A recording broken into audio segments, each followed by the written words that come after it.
Mais là, il dit, tu vois, là, il y a une justification qui est intéressante. C'est que aucun être humain peut y entrer. Donc, c'est vrai que si tu as le petit qui est là et qui voit, tu vois, c'est plutôt rassurant pour lui, ça. Qu'est-ce que tu dis, toi? Qu'est-ce qu'il y a? Qu'est-ce qu'il y a? Bonjour. Oui, mais j'ai déjà dit bonjour, j'ai même tendu la main. Coucou, bonjour. Voir un peu souvent comment ça répond, que me disent les gens. Quand vous entendez sur un salon, vous avez une idée des idées dominantes de votre époque, les mots. Bon, alors moi, je viens de la branche littéraire, hein, pardon, donc c'est des choses qui m'intéressent. Et puis là, je suis flanqué d'un sociologue et de quelqu'un qui est, elle connaît tout, donc elle m'explique le reste. Le mot start-up, par exemple, ça vous a un peu agacé tout à l'heure, j'ai l'impression. Je fais la part des effets de mode. Oui. Du vocabulaire macroniste un peu? Non, ce qui est une idée macroniste stupide, c'est de transformer une nation en start-up. C'est vraiment commettre, pardon, je retire le mot stupide pour ne pas être inutilement agressif à son égard, mais ça marque une incompréhension fondamentale de ce qu'est une nation. Une nation, c'est du temps long, ce n'est pas du temps court. Et le temps de la start-up, c'est du temps court. Ça s'appuie sur des années de recherche fondamentale, mais c'est le moment où ça déclenche une mise en pratique qui est nécessairement du temps court et qui s'inscrit dans un univers de temps court. Aujourd'hui, la capitalisation boursière aberrante des sociétés de high-tech s'appuie sur l'espérance de résultats courts. Et je pense Monsieur Macron a montré à cette occasion, tous les métiers ont leurs défauts. Lui, son métier, c'est banquier d'affaires. C'est un homme des coûts et du temps court. Autrefois, il y avait des profs partout, à droite et à gauche. Bon, alors, ils avaient d'autres défauts, mais ils avaient aussi d'autres qualités.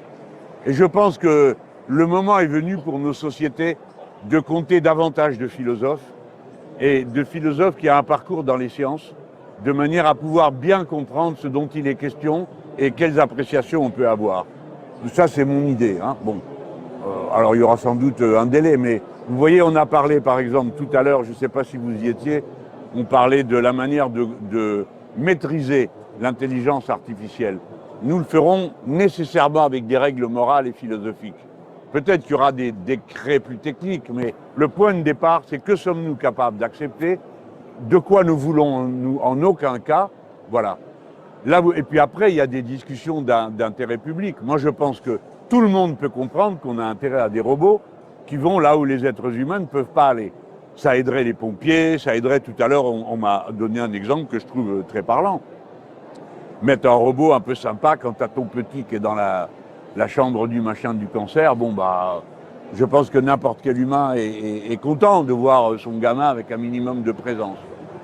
Bon, et puis il y a d'autres cas où non, on dira non. Moi, je ne suis pas d'accord avec la banalisation de l'idée qu'il y aurait des robots du lien social. Parce qu'il n'y a pas pire manière de déshumaniser son interlocuteur. Imaginez-vous si vous êtes dans un état de faiblesse et de dépendance et que lorsque vous entrez dans un moment de pleine conscience, vous vous apercevez que l'unique interlocuteur, c'est une machine. Il n'y a pas pire manière de dire à quelqu'un tu n'existes pas. Tu es un objet qu'une machine va traiter, même si la machine est bienveillante et rigolote, hein. C'est pas le sujet. Il ne faut pas qu'on accepte ça, la bascule de notre société dans ce type de rapport. Donc le robot du lien social, moi... En dehors de ça, il y a très peu de dirigeants politiques de gauche qui se sont déplacés à Vivatech. C'est pas une... L'IA, tout ça, c'est pas une thématique de gauche, hein? Bah, la gauche chez moi, donc tout va bien. Non, je blague et je vous fais la réponse qu'il faut faire, hein. Je pense que les sujets qui les intéressent sont peu nombreux d'une manière générale et que là, bon, ça doit complètement les dépasser. Et puis, je pense que, pour être franc, suivant la proximité que vous ressentez, d'abord avec les prouesses de votre époque, là, même si je vais tiquer le côté start-up, fric, tout ça, n'empêche, j'admire l'intelligence qui est déployée, les techniques que ça met en œuvre, bon, ça m'impressionne. Donc déjà, il faut être intéressé par ça. Beaucoup de gens sont seulement consommateurs et se posent des problèmes de cette nature. Et puis, si vous avez le sentiment, pardon, du côté un peu, bon, de vous approcher du pouvoir, vous comprenez que ces questions, vous allez avoir à en traiter et prendre des décisions. Et prendre des décisions, ça ne consiste pas simplement à prendre des décisions, c'est à y réfléchir et à apercevoir des aspects. Je pense que là, je bénéficie d'une situation particulière qui me permet de voir beaucoup de choses et d'apprendre. Sinon, vous voyez, je suis bien entouré, vous voyez qui est avec moi, vous comprenez qu'ils comprennent, et que, bon, on est au top niveau, mais moi, à la fin, je ne vais pas être remplacé par une machine. Donc, il va falloir que j'ai une idée. Qu'est-ce qu'on fait? Où on s'arrête? Tout à l'heure, quelqu'un m'a demandé, pensez-vous qu'on est en retard? Je pense que non. Mais la question était pertinente, parce que nous pourrions être en retard. Et il y a des situations où le retard ne se rattrape pas. Lorsqu'un saut technologique est fait, celui qui a appris le premier à faire rattrape tous les autres. Regardez comment les Chinois ont fait avec les voitures électriques, pendant qu'on continuait à fabriquer les bagnoles désuètes allemandes. Hein. Bon, et voilà, et ils s'en sont restés au moteur technique, au revoir, c'est fini. Bon, donc il faut jamais être une main en arrière. Et nous, les Français, nous disposons d'un énorme appareil très performant de recherche et d'enseignement. Donc, parmi les premières mesures qu'il va y avoir, c'est ramener la recherche fondamentale, c'est redévelopper toutes les branches de la science, fluidifier les filières professionnelles pour qu'elles puissent avoir accès à tous les niveaux.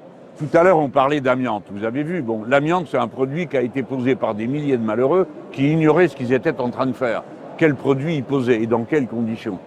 Donc, on voit que dans les métiers qui apparemment ont la qualification la moins grande nécessaire pour faire l'acte de travail, aussi on a besoin d'avoir une compréhension de ce qu'on fait. Moi, je pense que les métiers sont tous des sciences pratiques à notre époque. Et donc, il faut que tout ça suive. Donc là, je viens voir un peu comment ils s'y prennent, qui sait. J'ai pas eu le temps, vous m'écoutez, alors donc c'est un peu difficile pour moi de poser des questions trop personnelles aux gens. D'où tu sors, d'où tu viens. Allez, on va voir des robots, dit-il, pour m'appâter celui-ci. Juste, il y a un domaine où il y a beaucoup d'... Un check. On sait faire ça, oui. Salut. Vous connaissez Asimov puisque vous faites des robots. Ça vous dit rien? C'est un auteur américain qui a décrit les... Ah, il faut lire ça. Il a écrit quoi? Pardon? Il a écrit 3 trucs sur les robots. C'est un film Et ou c'est un livre? ce sont 3 ou 4 livres. Ah, livre. Des livres. Mais vous allez voir, parce qu'il a inventé quelque chose qui... bon, moi je suis matérialiste de philosophie et marxiste, et j'ai été très intéressé, parce que il avait fixé des règles aux robots. Alors la règle numéro 1, vous connaissez, Oui, vous connaissez les... jamais, Voilà. Mais comme c'est de la littérature, il a inventé des milliers de situations qui résultaient de l'application des 3 règles et des difficultés qu'elles soulèvent. C'est génial. Ah, vraiment, vous qui faites et fabriquez, lisez ça parce que vous allez être enthousiaste. En fait, les 3 règles pour Voilà. jamais, Alors, c'est des principes auto-organisateurs. Et pour les gens qui sont matérialistes, pour les problèmes complexes, il vaut mieux penser en termes de principes auto-organisateurs, parce que c'est ce qui permet de comprendre des mécanismes complexes. Donc je suis certain que vous-même vous appliquez des principes auto-organisateurs. Parce que par exemple, c'est ceux qui décrivent les mouvements d'un banc de poissons. Bon, donc moi j'admire énormément. Puis alors là, je voulais voir une chose, mais je l'ai vu. La machine est capable de trouver son point d'équilibre. Bravo, félicitations. Merci. Vous êtes très fort, on vous admire. Monsieur Mélenchon. On vous admire. Merci. C'est du vraiment très. Vous faites avancer des choses extraordinaires.